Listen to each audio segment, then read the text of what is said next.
I was wondering how you helped realize more what populations you wanted to work with and what kind of counselor you wanted to be. So were there experiences outside of class and graduate school that helped you solidify those interests for yourself? Sometimes you have to sit with people to know if this is the right population to work with or the right type of direction you want to go in. Because when you think of, can I connect with kids, for example? And Mhm. if you can, if let's say you're a nanny, let's say you babysit and just kids are natural and you love playing with them, well, it may be very different to sit with their very dark stories.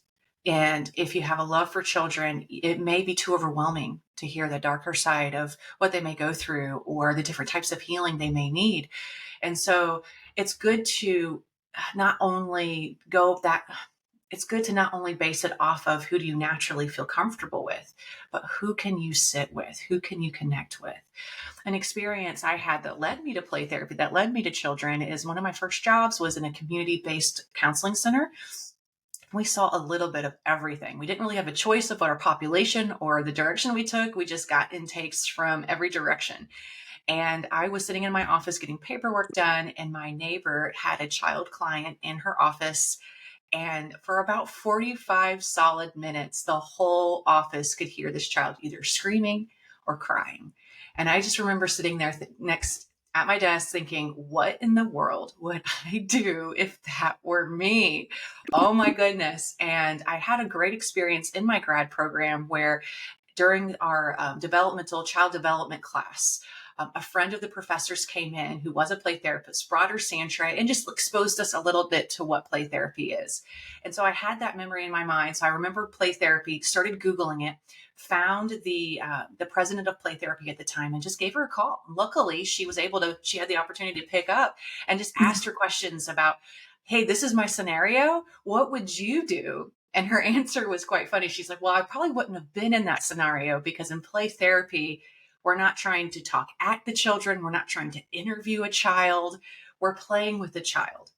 And I'm happy to say I've never had that experience offering play therapy with a child because you're meeting the child where they are. You're not trying to force them into anything that they're not comfortable in, which sound possibly like what was going on next door because that counselor hadn't had experience in play therapy or working with children yet. And so I went to her office. She gave me an hour of her time and she showed me around her playroom. She offered to do a mock sand tray with me, and I was fascinated. You know, when I thought about working with children, I thought, well, how do you interview a 5-year-old? How do you, force a 7-year-old to talk about coping skills? And that just didn't seem possible to me, so I ruled it out. But what the reality is, it's not possible, but what you do is you play with a child. You meet them that way. And so I was like, wait, I could do that. I could play with a child. I could get on the floor and pull out a sand tray. And I went to a play therapy conference. It was a weekend conference where all the play therapists in Georgia got together and learned together. And I remember halfway through it the first day thinking, I'm where I'm supposed to be. It was this just burst of energy inside of, this is it. I have found my calling, or I found what I've been looking for. And it was a very much a visceral, emotional experience. And so that's why exposure is so important. So going into different arenas, meeting different people, exploring different 3 models, because you're basically waiting for that experience to happen. When you're exposed to that right thing that you go, this is it. I can't wait to practice this. I can't wait to try this. And you're super passionate, not in a passionate way of, I want to look good, but passionate, I can't wait to help this way. And so it's really coming from that sense of caring and empathy. And that's when you can really help. So it's allowing yourself to have enough experiences until you find what that is for you. Because every counselor is unique and different. And Yeah. that's what we hope to ultimately offer at JCAC as interns when you're in your master's level, is a wide array of experiences so that you can figure that out. Because I've had counselors come and say, I can't wait to work with kids. I love kids. This is so exciting. Play therapy. Let's go.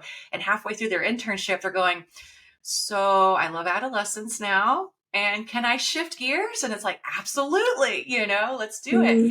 And then slowing down on and not giving them any more intakes with children because they had that realization of babysitting a child is very different than doing therapy with a child. And so a great litmus test while I'm on that subject is the boy who was raised as a dog. It's a book that each chapter is a different story of a child and their experience, and how Dr. Perry worked with that child and how he learned as a counselor how to better work with children, and how he ultimately, in the brain neuroscience of what was going on in their healing. It's a fascinating book. But if you can read through each sad story and go, this is fascinating, I can't wait to try to help children in this way, then you're meant to work with children. But if you read that book and go, oh, this is too heavy, then let's go a different population. Let's go a different route. Because in the same light, I could never do surgery on anybody. I could never do blood like doctors do, or ER, couldn't handle it. I would shut down. And so everyone has kind of what they're meant to do. And so it's okay if that's not your cup of tea, or if that's not the direction you're supposed to take. Yeah. So it sounds like that when you're going into your grad school, you don't absolutely have to be like nailed down, like I'm going to only focus on this population. It's okay to, like you said, experience everything. It's all right to change your mind. Like you don't have to have everything like set in stone. And that's one of the things that like I find really reassuring, is because it's already so new. Like you're picking out grad schools, you're picking out this, you're trying to figure out like which grad school would be best for you. On top of that, focusing on like which population and stuff. So it's nice just to be like, it's okay just to put yourself out there, get the most you can through whatever experience you can encounter. And On that, you can even change your mind 2 years after you graduate, because there's a lot of different trainings you can go into to really narrow down your niche. Let's say you decide couples. Like I worked with an individual, and then we ended up bringing their spouse in to help and talk about support with their depression or trauma. And you realize, wow, I really love this. I want to get more training. And then realize couples is one of my niches. And so even as you go along in your career, you can make changes and adjustments, and you have the freedom to do that in our field way more than you would maybe in another field where, like say in accounting, you get kind of in a firm and then that's where you are and that's what you do.